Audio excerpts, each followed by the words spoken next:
بسم اللہ الرحمن الرحیم۔ السلام علیکم ورحمۃ اللہ وبرکاتہ۔ پیارے دوستو، آج ہم آپ کو اسلام کی تاریخ کے سب سے پہلی اور سب سے فیصلہ کن جنگ کی سیر کرانے جا رہے ہیں۔ یہ وہ جنگ تھی جس نے حق اور باطل کے درمیان ایک واضح لکیر کھینچ دی۔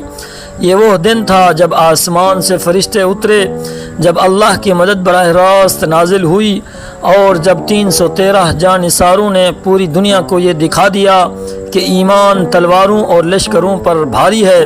جی ہاں، ہم بات کر رہے ہیں غزوہ بدر کی، اسلام کی پہلی عظیم فتح۔ ناظرین کرام، ہجرت کے بعد مسلمانوں کو مکہ کے قریش مسلسل ستاتے رہتے تھے۔ مکہ والے مسلمانوں کی جائیدادیں ضبط کر کے تجارتی قافلے نکال رہے تھے۔ ایک ایسا ہی قافلہ ابو سفیان کی قیادت میں شام سے واپس آ رہا تھا۔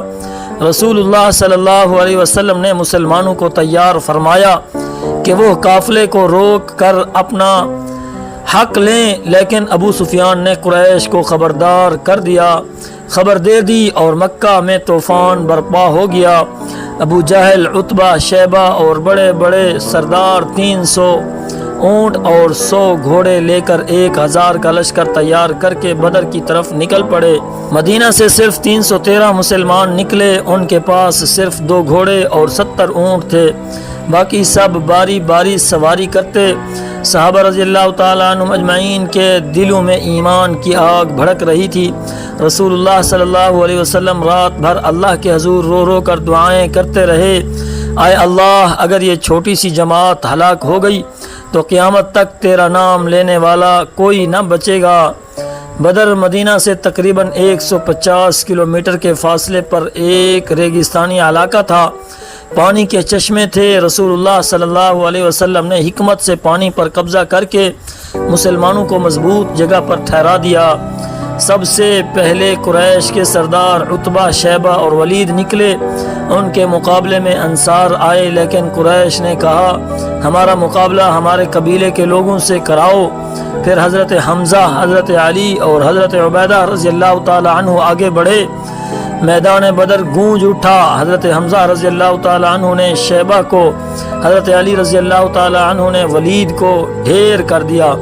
حضرت عبیدہ رضی اللہ تعالی عنہ زخمی ہو گئے، مگر ان کے ساتھیوں نے دشمن کو مار گرایا۔ یہ تھا پہلا معرکہ جس نے قریش کے غرور کو توڑ ڈالا۔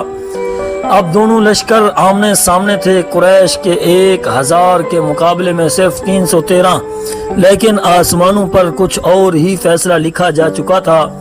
قرآن میں آیا، جب تم اپنے رب سے مدد مانگ رہے تھے تو اس نے کہا میں 1000 فرشتے تمہاری مدد کو بھیج رہا ہوں۔ مسلمانوں نے اللہ اکبر کے نعرے لگائے۔ فرشتوں کی غیبی مدد نے دشمن کے دلوں میں خوف ڈال دیا۔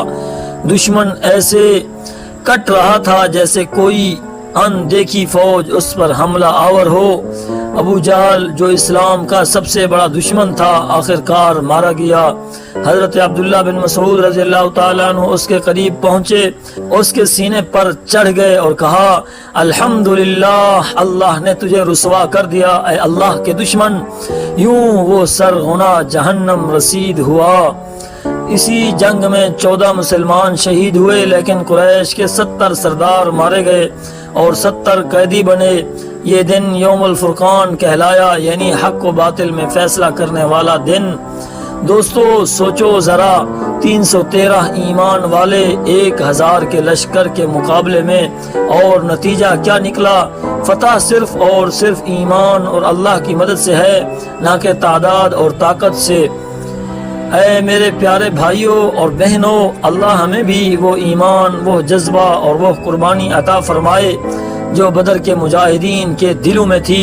اے اللہ ہمیں بھی اپنے دین کے لیے جان و مال قربان کرنے کی توفیق دے، اور ہمیں ان عظیم صحابہ رضی اللہ تعالی عنہم اجمعین کے نقش قدم پر چلنے والا بنا۔ ناظرین کرام، اگر آپ کو یہ ایمان افروز داستان اچھی لگی ہو تو ہماری گزارش ہے ہمارے channel Islam is a strong fortress کو سبسکرائب کریں، تاکہ ہم مل کر اسلام کی عظمت کو دنیا بھر میں پھیلائیں۔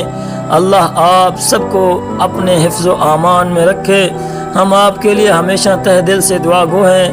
اللہ تعالیٰ آپ کے گھروں میں برکتیں عطا فرمائے، اللہ تعالیٰ آپ کے گھروں میں خیریں عطا فرمائے، اللہ تعالیٰ آپ کی ہر جگہ مدد فرمائے، اللہ تعالیٰ آپ کو دنیا آخرت کی دونوں جہانوں میں کامیابیاں نصیب فرمائے۔ ہم آپ کے لیے ہمیشہ تہ دل سے دعا گو ہیں۔ آپ سے گزارش ہے ہمیں اپنی دعاؤں میں یاد رکھیں اور اس بہترین مشن کو کامیاب کرانے کے لیے ہمارا بھرپور ساتھ دیں۔ اللہ آپ کا حامی و ناصر ہو۔ جزاک اللہ خیرا۔